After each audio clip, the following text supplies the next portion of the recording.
Kita beri tepuk tangan yang lebih meriah lagi buat Tuhan. Betapa kami bersyukur Tuhan untuk hadirat-Mu yang ada di tengah-tengah kami. Kami menikmati kebaikan Tuhan, kami menikmati kasih setia Tuhan. Kami senang berada di hadirat-Mu Tuhan. Take this moment, saudara. Ambil waktu ini, jangan buru-buru, nikmati Tuhan, nikmati. Wow, thank you Jesus, thank you Lord. Thank you Lord. Biar firman-Mu yang mengubahkan, yang memerdekakan kami. Jauhkan hamba-Mu dari mencuri kemuliaan. Tuhan, Roh Kudus Kau berbicara bagi kami semua. Marala basyana motoko ribikala basyana takayana. Mahaya motoko miyala masyama to ribikana. Kukabakana to kun rimiana la masyama. We love you Jesus, we love you, we love you. Kesembuhan terjadi siang hari ini. Yang sakit sembuh. Taruh tangan di tempat yang sakit. Roh Kudus sedang bergerak menyembuhkan saudara. Dalam nama Tuhan Yesus. Dengan iman engkau sembuh. Segala keterikatan yang mengikat engkau hari ini terlepas dalam nama Yesus. Haleluya.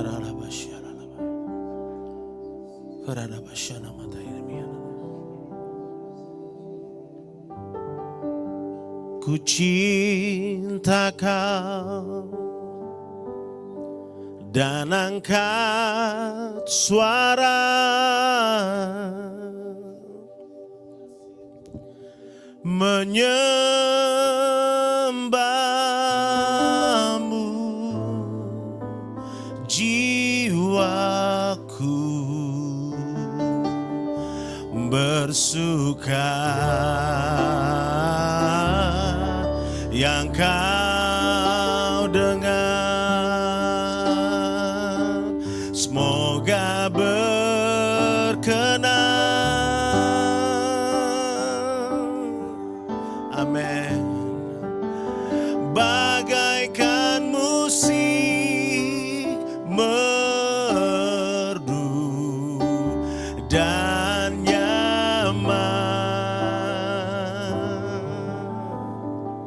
kami cinta Engkau Tuhan lebih dari apapun juga. Dan kami tahu Tuhan ada di dalam kami. Dalam nama Yesus. Yang diberkati Tuhan bersama katakan amin. Tepuk tangan yang meriah buat Tuhan. Shalom. Apa kabar Bapak Ibu Saudara? Pemain keyboard standby aja. Boleh ya, pelan-pelan aja. Thank you bantuannya, saya ditemenin tuh enak gitu ya. Seingat saya kesini sebelum pandemi dulu. Seingat saya dulu gini, jadi udah lama banget ya, keterlaluan sih. Nama saya Pendeta Daniel Ray. Saya melayani di Gereja Bethel Indonesia GBI. Saya asli Solo, Sulawesi Utara maksudnya. Ya. Sementara ya, saya bersama dengan istri saya dari NTT, Nekarang Tuhan tolong, ini dari Pulau Rote lebih tepatnya. Kami punya anak dua, yang paling besar sekarang kerja di Bali umur 26 tahun, perempuan, yang paling kecil umur mau 20 tahun ini. Nah, dia kuliah di LSPR, ngambil jurusan komunikasi. Nah, saya bersyukur kemarin kapan itu diundang sama, sekarang manggilnya Pastor Geoffrey.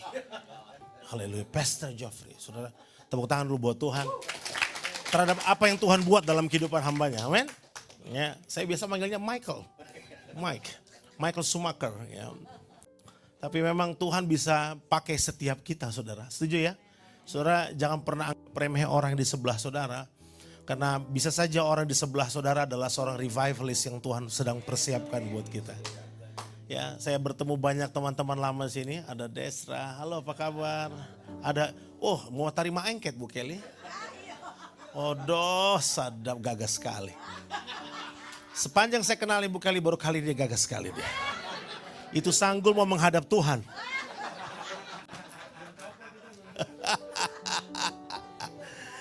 Dan beberapa yang lain, thank you untuk bisa kebersamaan ini saudara. Nah Bapak Ibu Saudara, bisa slide saya dipersiapkan.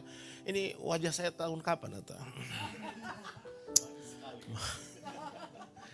Saudara, memasuki 2026 ini saya percaya bukan hal yang mudah, setuju ya? Ya. Kami memulai masuk tahun ini dengan mengambil puasa Daniel 21 hari. Mulai tanggal 1 sampai tanggal 21. Ini akan sulit dilakukan kalau di Manado, saudara. Karena tanggal 1 masih ada babi putar dan teman-teman. Sampai tanggal 31. Jadi kita ambil puasa Daniel, tujuannya bukan karena pengiritan, cuma makan sayur, tahu tempe dan sebagainya. Bukan. Tapi kita melatih untuk mematikan manusia perut kita, ya kan? Dan raja perut kita dan belajar untuk melatih kepekaan secara spiritual. Sehingga kita ambil itu untuk bertanya, apa pesan Tuhan memasuki tahun ini, saudara? Kalau Bapak Ibu Saudara lihat geopolitik yang terjadi hari-hari ini, sebagai anak Tuhan, saudara harus peka dengan geopolitik yang ada. Itu nggak gampang, saudara. Ya, semua memang firman sementara sedang menuju pada penggenapannya. Tetapi apapun yang terjadi itu akan berdampak betul dalam kehidupan kekristenan. Makanya sebagai anak Tuhan, saya dan saudara harus betul punya kekuatan yang luar biasa di dalam Tuhan untuk mampu menghadapinya. Nah makanya beberapa saat ini kita belajar tentang lembah. Saudara, yang namanya di lembah itu, in the valley, cara pandang kita terbatas. Kalau saudara berada di tanah yang datar, di permukaan, maka saudara bisa melihat segala sesuatu akan sangat clearly. Ya, bisa begitu jelas. Tapi kalau saudara berada di lembah, saudara akan melihat dengan sangat amat terbatas. Karena saudara, nggak ada orang mau di lembah. Nggak ada orang mau di lembah. Tapi percayalah saudara, bahwa Tuhan memberikan kemenangan justru pada waktu Anda dan saya di lembah. Lembah itu bukan ending daripada sebuah kehidupan, tapi lembah adalah awal di mana revival atau kebangunan rohani itu terjadi dalam kehidupan saya dan saudara. Nah, lembah apa yang sedang kita hadapi? Saya percaya ini adalah lembah ujian atau the valley of testing. Nah, karena Anda dan saya sedang dalam pengujian, firman Tuhan berkata kita tidak dicobai oleh Tuhan, tapi oleh keinginan-keinginan kita sendiri. Tapi Anda dan saya diizinkan Tuhan lewat lembah ujian supaya saudara melihat bagaimana tangan Tuhan menolong setiap kehidupan kita. Amin. Itu sebabnya gini, kegagalan seseorang tidak menjadi akhir dari segala sesuatu. Dan jangan pernah menilai orang dari kegagalannya, tapi nilailah seseorang dari kebangkitannya. Alkitab berkata 7 kali orang benar maka dia akan bangkit kembali. Kenapa? Karena Tuhan yang memampukan saya dan saudara untuk bangkit. Nah, coba saudara perhatikan 1 Petrus pasal 4 ayat yang ke-12. Next aja. Saudara, dalam 1 Petrus pasal 4 ayat ke-12 ini dikatakan gini. Saudara-saudara yang kukasihi, janganlah kamu apa? Heran akan apa? Nyala api siksaan yang datang kepadamu sebagai ujian.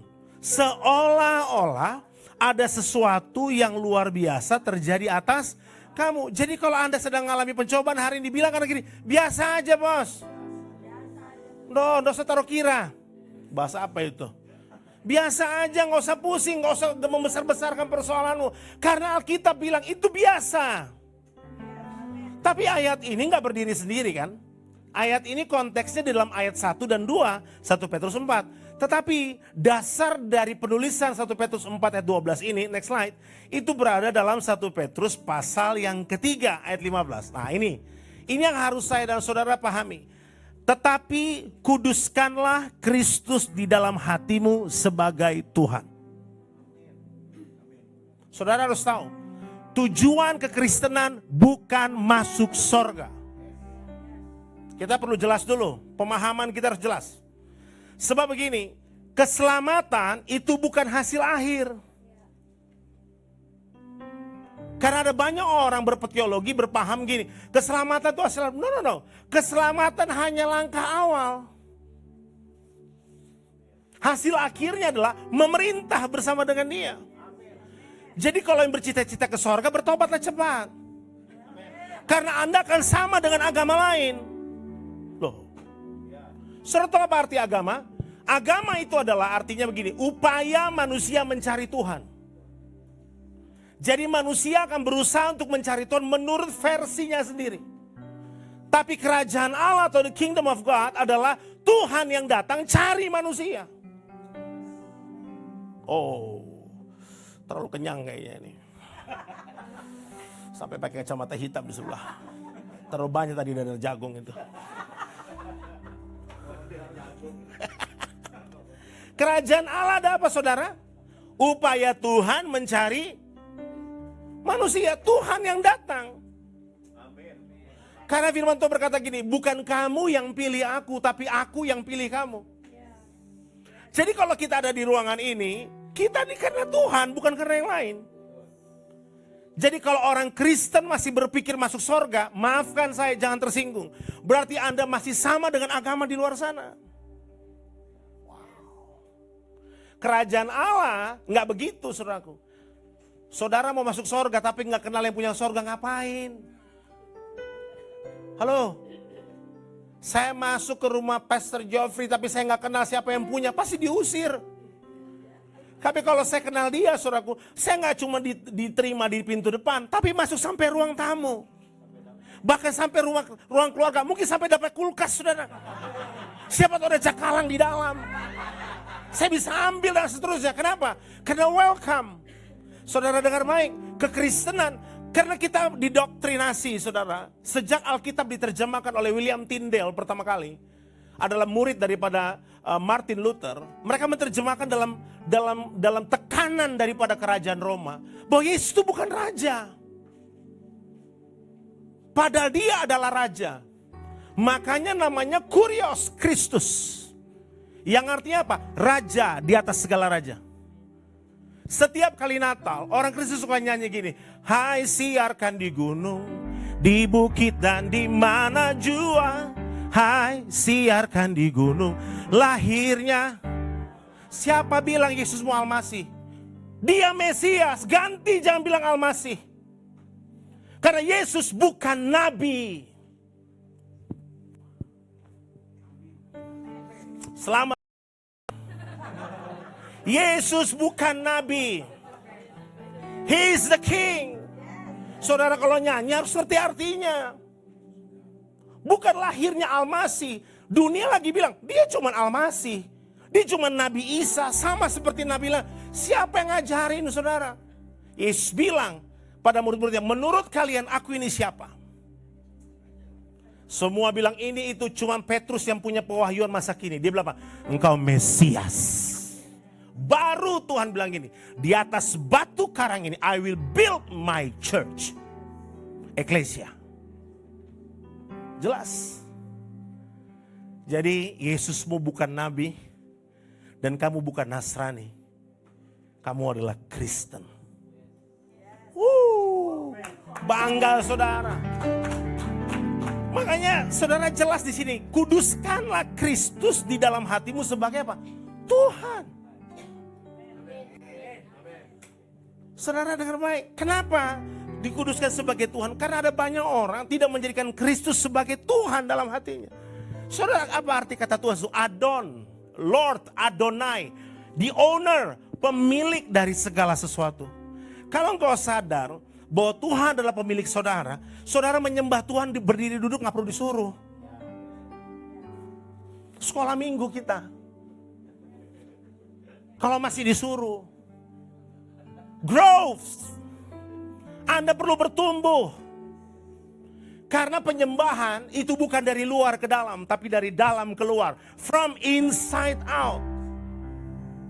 Ketika Manchester United setelah sekian lama tidak cetak gol, kasihan banget. Glory, glory Man United.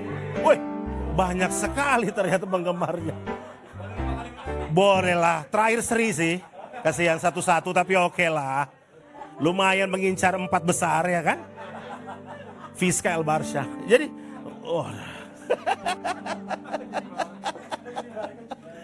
Waktu kemudian mereka cetak gol, nggak mungkin dari TV bilang ini, woi bilang gol, nggak mungkin. Tapi karena saudara cinta dengan tim kesukaan saudara, automatically saudara bilang yes gol. Kenapa? Inside out. So worship is inside out, not outside in. Kalau kamu nggak bisa nyembah Tuhan, bukan karena pemimpin pujiannya tadi malam buat dosa. Kalau kamu nggak nyanyi, bukan karena mereka hidupnya nggak benar, tapi karena Anda nggak punya gaya hidup penyembahan. That's it. Jadi mau song leader sampai busa supraktifnya habis semua keluar. Kalau memang Anda nggak punya hubungan sama Tuhan, saudara nggak akan bisa nyembah Tuhan. Iya kan? Betul nggak? Saudara nggak akan bisa nyembah Tuhan kalau saudara nggak punya hubungan. So Christianity is not religion, but relationship.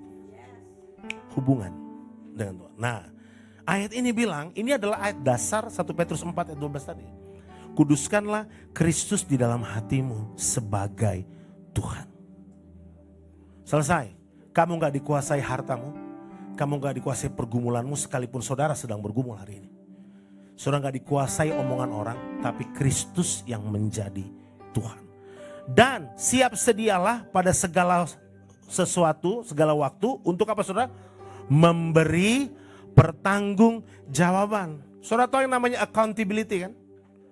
Semua orang yang bekerja itu pasti ada namanya accountability, pertanggungjawaban. Supaya ketahuan kinerjanya sampai nggak pada target yang ditetapkan. Setiap saudara punya pertanggungjawaban kepada siapa? Tiap-tiap orang yang meminta pertanggungjawab dari kamu tentang pengharapan yang ada padamu. Saudara dengar baik, harapan itu bukan sesuatu. Banyak orang begini, Pak saya dijawab Tuhan harapan saya. Apa harapannya? Saya pengen punya rumah. Bukan itu harapan saudara. Saudara apa itu harapan? Dari dua kata kan. Kata yang dalam terjemahan bahasa Yunani adalah Levi's. Yang punya arti gini, sebuah tali yang menghubungkan dari titik ini kepada titik yang berikutnya. Jadi harapan itu artinya connect to the purpose. Halo? Harapan itu artinya apa? Connect to the purpose. Bukan barang yang saudara mau. Makanya Tuhan tidak pernah melayani keinginan kita. Tuhan melayani kehendaknya dalam kita. Saudara harus ngerti ini, jadi harapan. Nah, setiap kali saudara beribadah, kita juga bukan orang baik-baik sebelum kenal Tuhan, setuju ya? Hanya by the grace of God kita ada hari ini. Kalau ada teman saya bilang ini, kalau bisa sih jadi hamba Tuhan? Kalau bisa melayani, mungkin saudara juga ditanya, kok Bapak Ibu kok bisa tetap ke gereja? Saudara lihat, orang-orang yang sedang bertanya itu sedang meminta pertanggungjawaban pada saudara. Saudara bilang, karena saya ngalamin Tuhan. Kalau suatu hari saudara mundur dari pelayanan, suatu hari saudara mundur dari Tuhan, maka Anda gak jadi berkat buat orang-orang yang menunggu pertanggungjawaban. Makanya saudara, dalam ilmu penerbangan ada yang namanya the point of no return.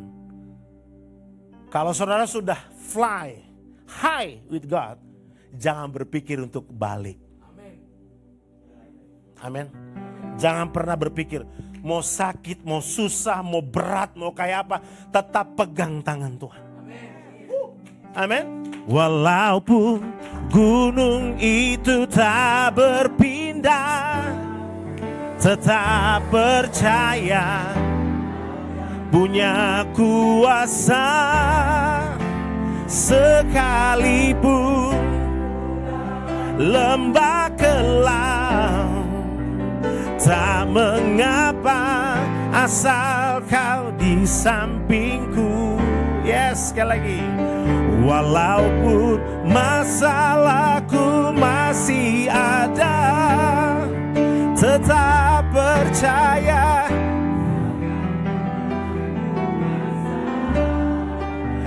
pribadimu. Amin.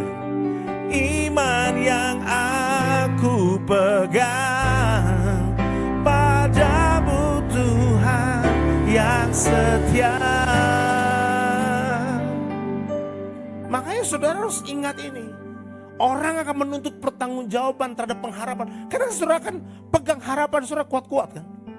Karena harapan itu kenapa saudara tetap mau melayani? Karena saudara terhubung dengan tujuan Tuhan. Connect to the purpose. Bukan soal, oh saya akhirnya punya rumah. Ya puji Tuhan kalau saudara akhirnya punya rumah. Puji Tuhan pas akhirnya saya punya pekerjaan. Puji Tuhan. Tapi dengar baik, harapan gak ada hubungannya dengan hal itu semua. Saudara boleh punya apapun di dunia ini, kalau Anda tidak terhubung dengan Tuhan, gak ada artinya. Makanya dibilang, kuduskanlah Kristus sebagai Tuhan dalam diri saya dan saudara. Jadi pertanyaan gini, kuduskanlah dalam hatimu dan sedialah bertanggung jawab. Bapak ibu saudara dengar baik, tanggung jawab adalah ciri orang tinggal dalam kerajaan Allah. Tanggung jawab adalah bukti seorang murid. Sebab seorang disciple harus punya namanya tanggung jawab. Jadi kalau gereja dimanapun kita berada, kalau saudara menolak tanggung jawab, Anda sebenarnya sedang menolak untuk bertumbuh. Satu-satunya hal yang bisa membuat kita bertumbuh cuma satu, tanggung jawab. Jadi kalau dikasih pelayanan jangan tolak. Oh saya nggak bisa Pak ya, saya kasih yang lain aja, kasih yang lain. Saudara bersyukur masih ada yang nawarin. Belum tentu di tempat lain ditawarin saudara. Ada orang ngantri pelayanan di gereja tertentu, dibilang tunggu 5 tahun gak ada jadwal. Semua ibadah dia datang sampai muka kayak gereja saudara. Tapi belum tentu dapat jadwal pelayanan. Kalau saudara di tempat ini dikasih jadwal pelayanan, come on, kalau boleh bilang, mana pelayanan saya mau ambil. You know why? Because you are connected to the purpose. Who is your purpose? Jesus. Gak ada yang lain saudara. Harapan saudara cuma Yesus, gak ada yang lain. Makanya kedewasaan kita tidak diukur dari usia, tapi pada tanggung jawab. Umur boleh tua, tapi belum tentu punya tanggung jawab. Dikit-dikit ngambek, baperan. Baptis ulang. Baper gara-gara seragam, baper gara-gara jadwal. Baptis ulang.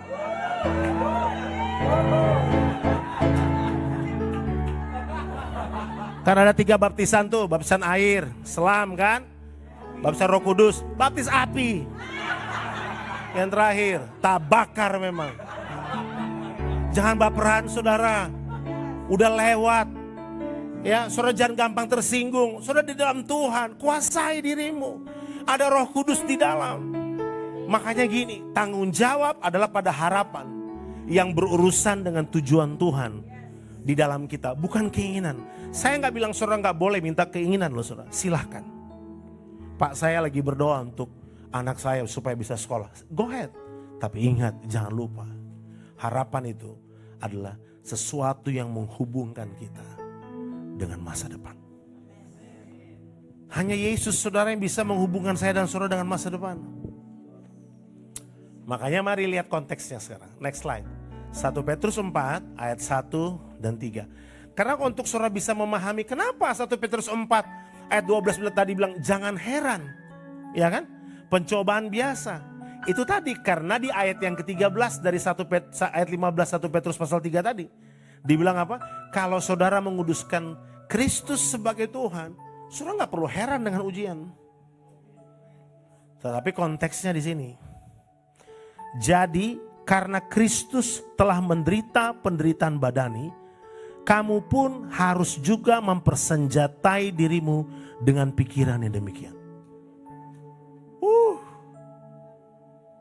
Waduh Pak, saya gak mau saya menderita. Yesus juga menderita saudara.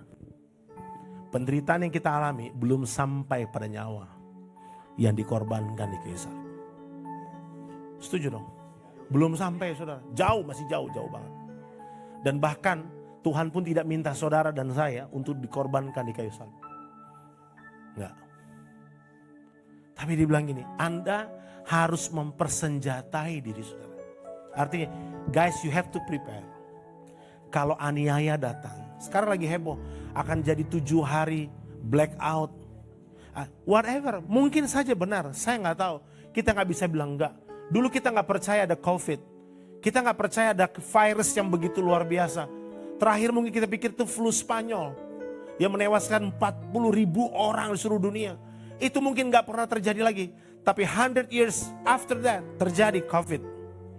Gak ada yang bisa memprediksi hal tersebut. Tapi kalaupun masa-masa sukar datang, Alkitab sudah bilang, persenjatai dirimu. Yes. Nah, dibilang begini.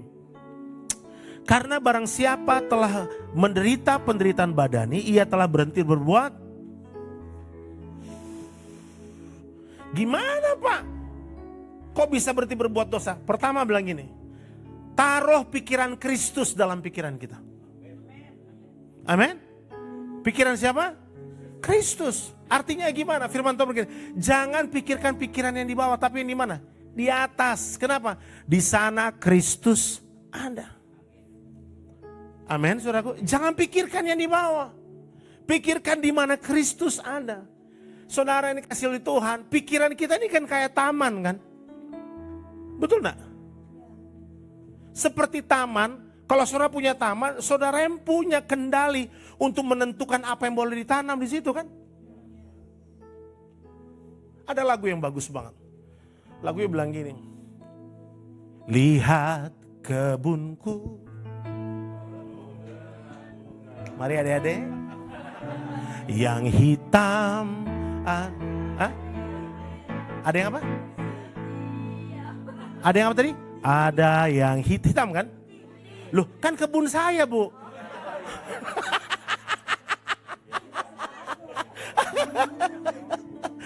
Ibu bilang putih, saya hitam. Amin.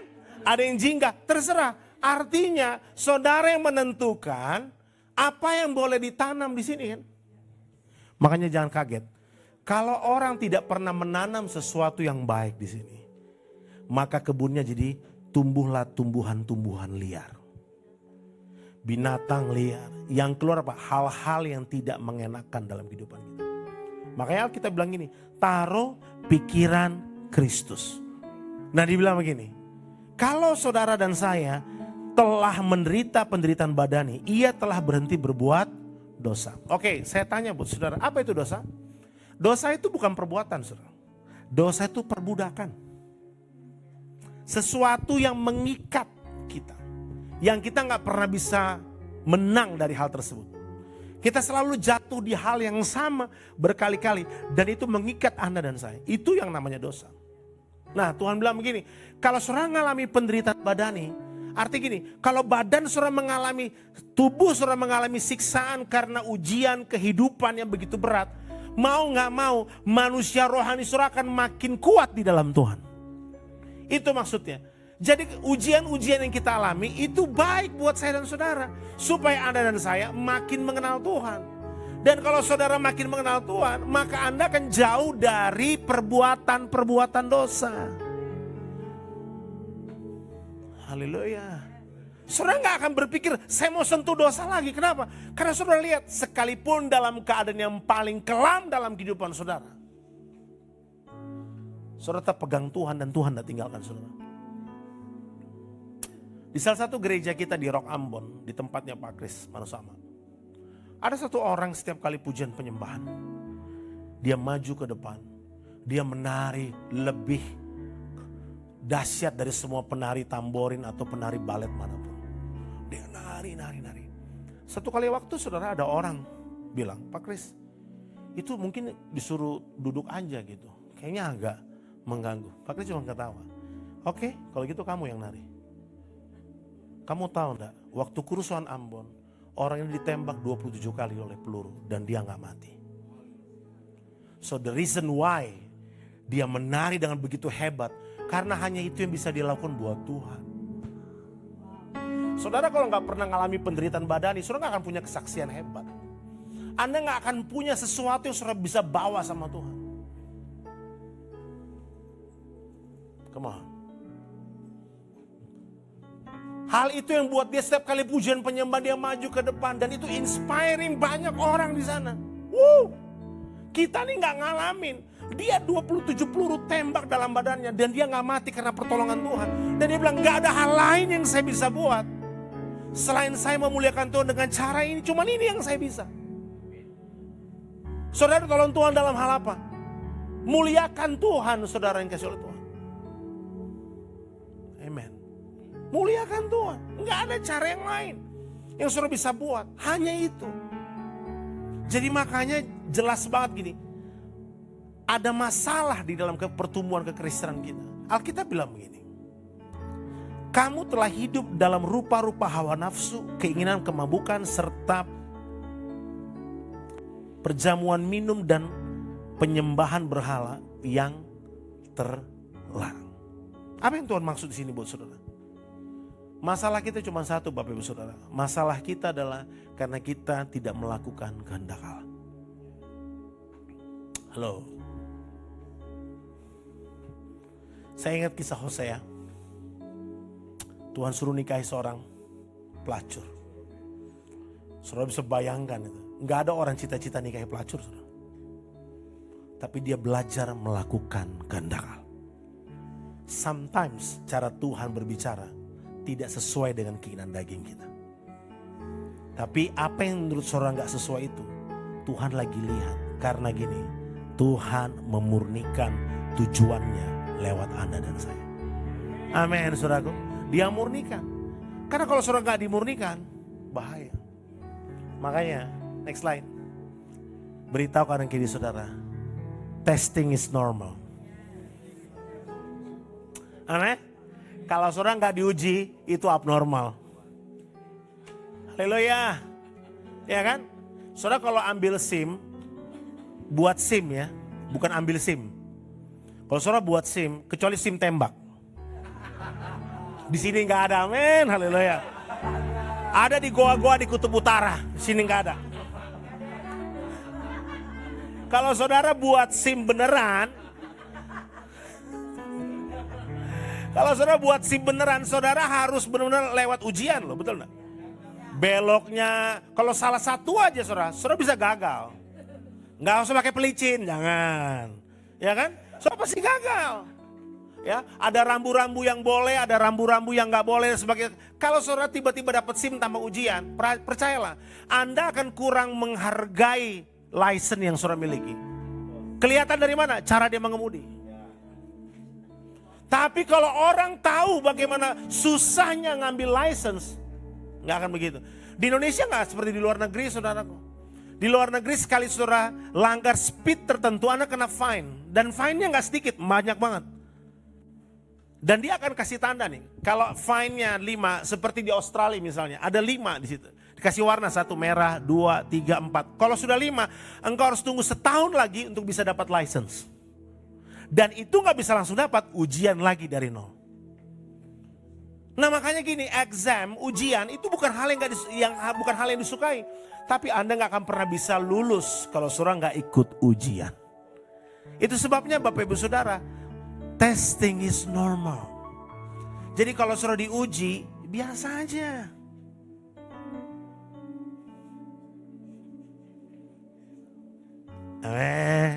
Biasa aja. Wah ini beras habis di rumah, ada Roh Kudus. Tapi beras habis Pak, nanti tanya Roh Kudus suruh ngomong ke siapa, selesai. Nanti biar hikmatnya bekerja saudara. Itu bukan ending dari kehidupan. Halo, nggak ada uang itu biasa. Tapi jangan sampai nggak ada Roh Kudus di dalam. Haleluya. Saudara jangan nggak ada uang langsung muka kayak pemain Cibinong gitu, jangan usah. Biasa aja saudara, biasa aja. Masih ada sukacita di hati kita. Amin. Saudara, ada sukacita, ada damai sejahtera. Memang gak gampang, saya tahu kita semua pernah lewati hal tersebut. Tapi saudara lihat, tangan Tuhan tidak pernah terlambat untuk menolong setiap kita. Karena apa? Iman diuji di dalam lembah. Haleluya, lembah Yosafat diuji. Gak gampang. Amon dan Moab sudah di depan. Tapi mereka harus berkata, sebab Tuhan baik, bahwasanya untuk selamanya kasih setianya selamanya, sebab Tuhan baik, bahwa untuk selamanya kasih. Saudara harus declare kebaikan Tuhan.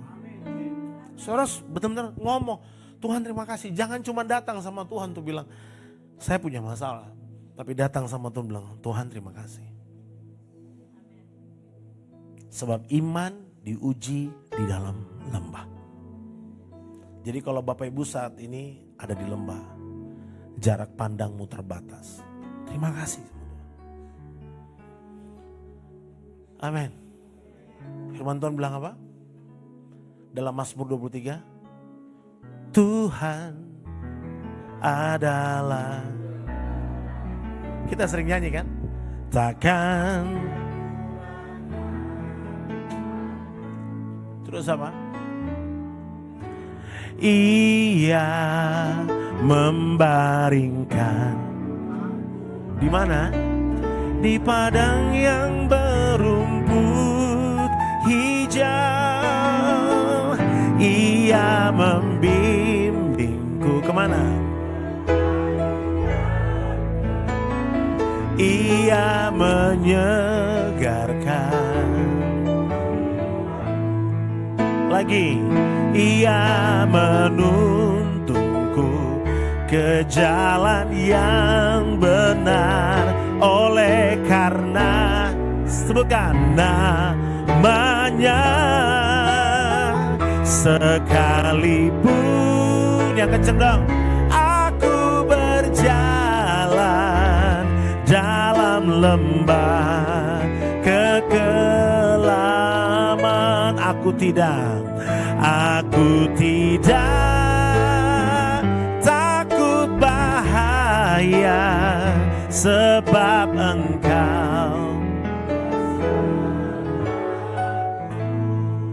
Kenapa saudara nggak takut sekalipun saudara lewat lembah bayang-bayang maut tadi?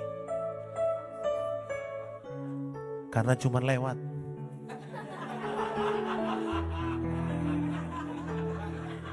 Susah Jo. Kenapa saudara aku tidak takut bahaya walaupun aku lewat lembah kelam? Karena cuma lewat. Tuhan tidak pernah bertujuan saudara tinggal di lembah. Tapi dia izinkan Anda lewat lembah supaya Anda tahu yang namanya mengucap syukur. Baru di situ saudara lihat, karena Tuhan yang memegang saudara.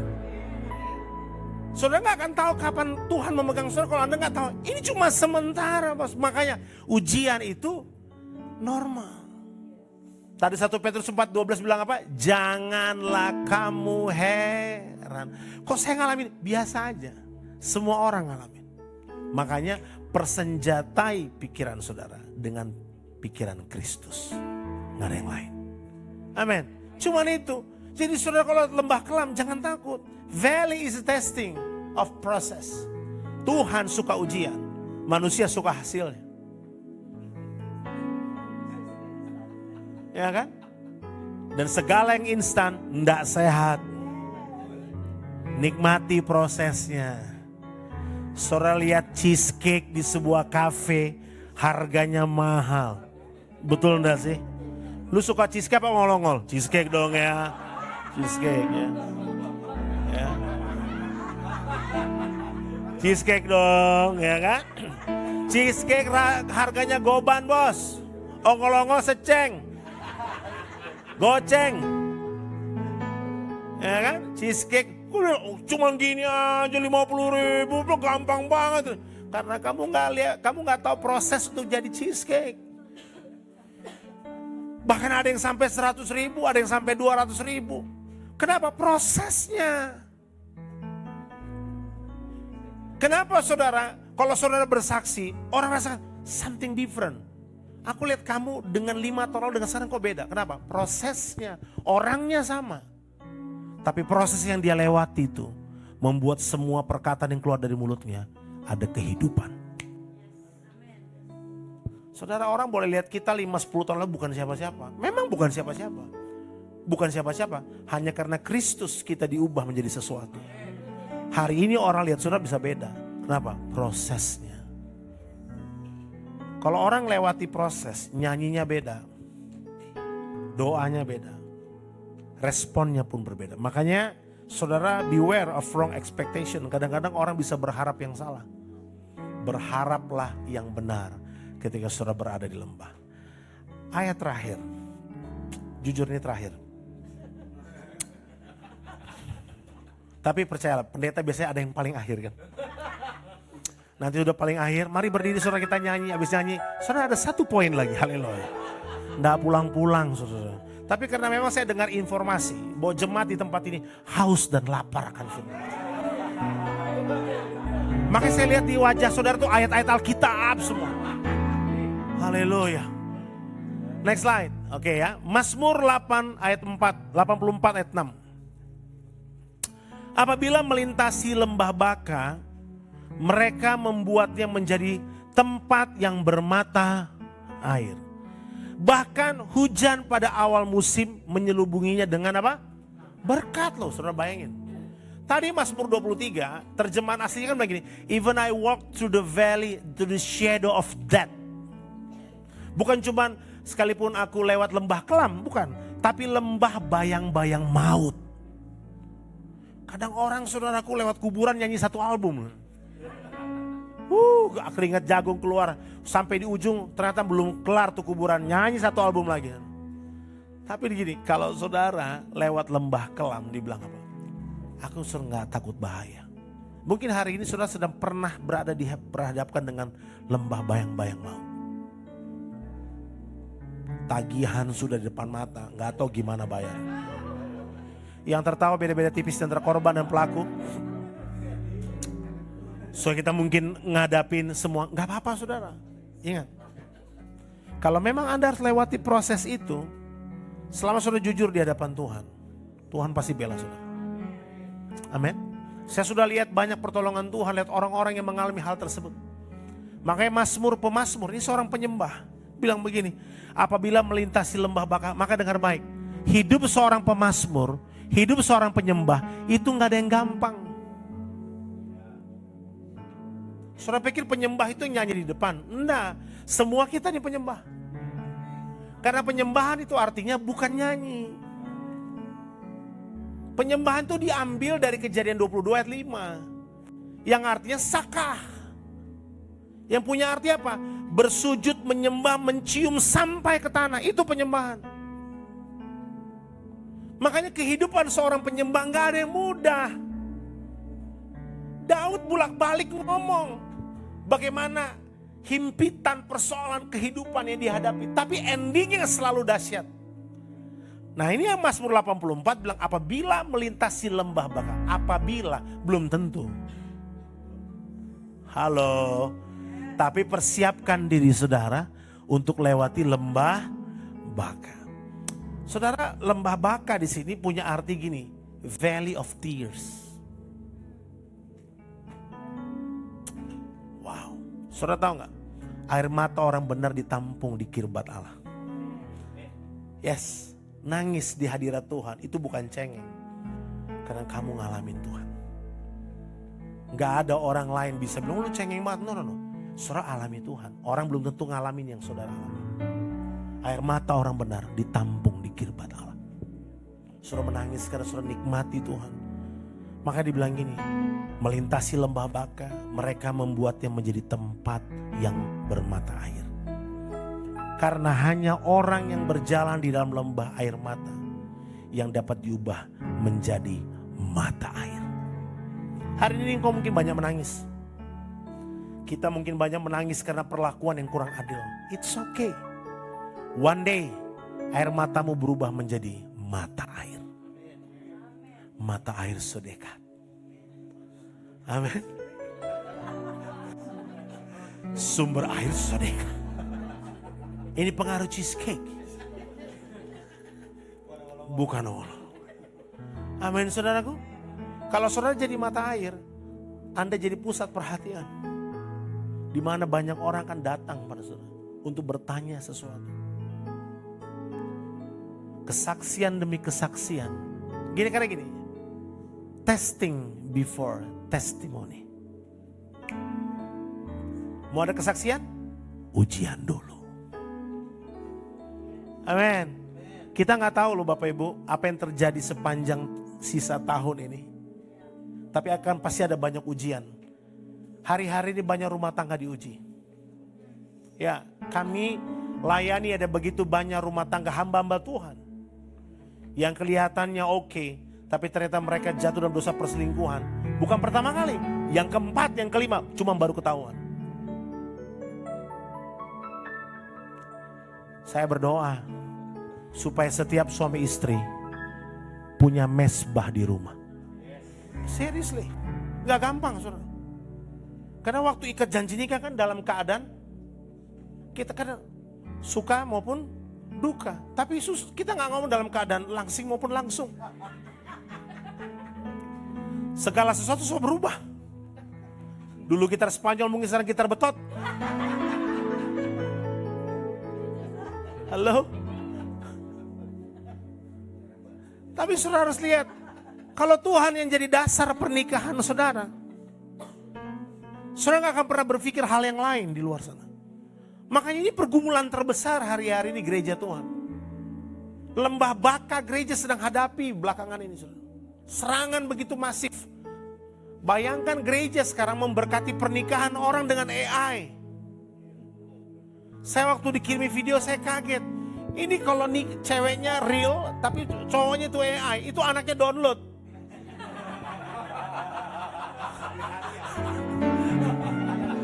Ada aplikasi. Anda bayangkan loh saudara, nikah dengan AI. Bahkan peperangan generasi sekarang ini, mereka tidak berpikir untuk menikah. Mereka cukup dengan dirinya. Kenapa? Robot dijual sekarang seperti manusia. Karena banyak anak muda berpikir, nikah cuma soal seks. Jadi saya bisa pakai robot udah sama kayak manusia kok. Mereka juga gak mau nikah, kenapa? Aduh nanti istri di rumah cerewet kalau pakai robot, kalau dia ngoceh, pencet. Ajat, langsung diam. Tapi kalau mai tua saya di rumah, aduh saudara harus berdoa. Gak bisa pencet tombol itu. Makanya ada banyak orang gak mau menikah. Belum lagi saudaraku sekarang beredar child free. Itu kegerakan akhir zaman. Saudara tahu child free itu apa? Mereka gak mau ada benih ilahi yang lahir. LGBT itu tujuannya cuma satu, bukan sesama jenis. Tapi supaya tidak ada benih ilahi yang lahir. Karena jelas Alkitab berkata, keturunan ilahi menginjak ular dan kalajengking. Dan setan gak mau itu terjadi. Kecuali memang saudara belum diberi, itu lain cerita. Tapi inilah peperangan akhir zaman yang sedang terjadi hari ini. Valley of Testing adalah sebuah undangan untuk bertumbuh. Setiap kali saudara ngalami ujian, Tuhan lagi bilang gini, yuk bertumbuh yuk. Ayo bertumbuh. Pak saya ngalamin ujian dalam ekonomi, Tuhan lagi mau bilang kamu bertumbuh, perbaiki tata kelola ekonomimu. Saudara sedang ngalami ujian dalam kesehatan, yuk perbaiki cara hidup kamu supaya kamu sehat. Pak saya sedang ngalami ujian di dalam kepemimpinan, dalam pelayanan, dalam pekerjaan, dalam bisnis. Tuhan lagi bilang perbaiki hidup kamu. Itu sebuah invitation to grow. Ada sebuah undangan untuk saudara dan saya bertumbuh. Saya tutup dengan kisah Ayub saudara. Iblis bilang sama Tuhan, wah ini Ayub ini kan pagar penjagaannya Tuhan yang kasih. Ini orang begitu luar biasa, powerful. Tapi apabila semuanya hilang dari dia, apakah dia juga akan tetap percaya sama Tuhan? Saudara, dalam setiap persoalan yang saya dan saudara alami, masalahnya bukan pada Anda, Tuhan. Makanya lagu ini bilang ini, F. Tuhan bilang F. It's all about you. It's all about you. When it's all about you, Jesus. It's all about you. It's all about you. Amen. When it's all about you, Jesus. One more time. It's all about you. It's all about you. When it's all about you, Jesus. It's all about. It's all about you.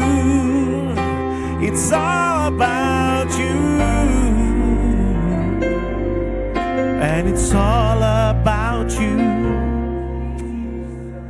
Waktu kita ngalami ujian, bukan karena saudara yang diuji, tapi ini bicara tentang Tuhan yang mau dipermuliakan. Waktu iblis bilang gini, kalau diangkat semua kira-kira gimana?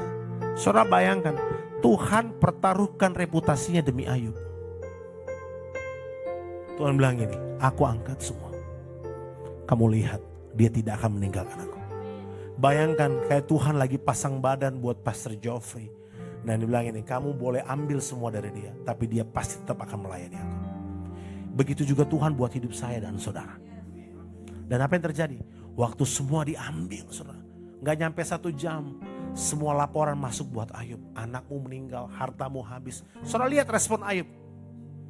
It's all about you. Tuhan lagi bilang gini, aku pertaruhkan reputasiku untuk bilang sama setan, memang kamu adalah milikku. Apa yang terjadi saudara? Hal pertama yang dilakukan oleh Ayub, dia cukur rambutnya. Rambutnya bicara kemuliaan. Lalu apa? Dia robek jubahnya.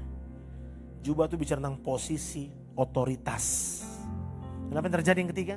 Dia berlutut menyembah. Saat itu iblis tahu, gua kalah nih. Dia gak ngamuk, dia gak marah, dan dia gak butuh penjelasan. Why? Ada banyak kita waktu ngalami ujian, kita tanya, kenapa Tuhan, kenapa? Ayub gak pakai tanya kenapa, dia cuman terima, yes. Mari miliki sikap seperti itu saudara. Kalau Anda sedang mengalami perlakuan tidak adil hari ini, kalau saudara mengalami sesuatu yang saudara gak suka hari ini, belajar tuh bilang, and I say yes, yes Lord. Ku jawab ya, ya, ya. Ku jawab ya Tuhan. Ku jawab ya Tuhan. Ku jawab ya, ya, ya. Itu yang Ayub lakukan. Dan dia menyembah Tuhan. Dia gak tanya, Tuhan anak saya mati, harta saya habis. Enggak. Yang dia pedulikan cuma satu. Semua ini cuma karena Tuhan. Kalau semua gak ada, Ayub, tahu saudara, respon Ayub itu sedang berbicara gini. Aku kembali ke Tuhan. Dan ayat terakhir bilang gini. Dalam kesemuanya itu, Ayub tidak menuduh Tuhan melakukan hal yang kurang patut. Amin. Amin saudara. Dalam kesemuanya itu, Ayub gak salahin Tuhan. Tuhan aja gak disalah, apalagi gembala saudara.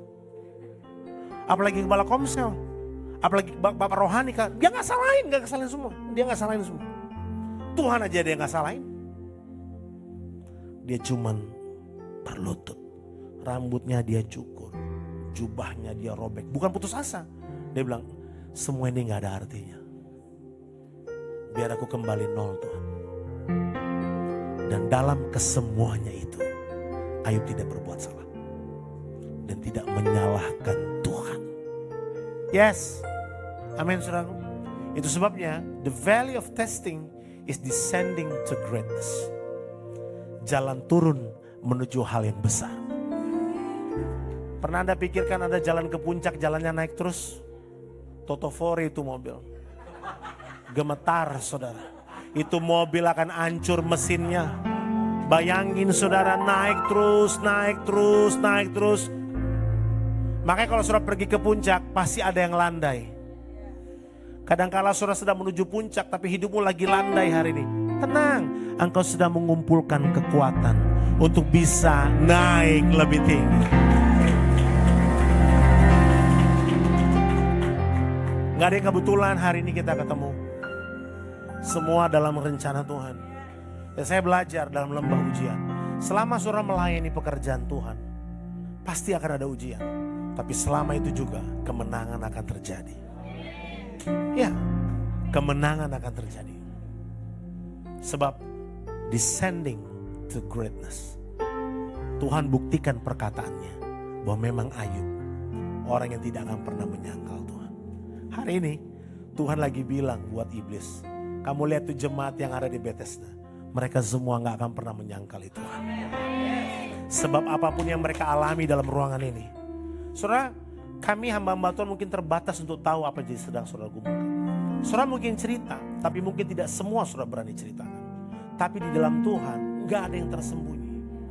Kalaupun saudara sungkan cerita pada hamba-hamba Tuhan, tetap Tuhan akan tolong saudara. Kenapa? You are descending to greatness. Ku jawab ya, ya, bebaskan rohmu. Wow, come on. Ku jawab ya.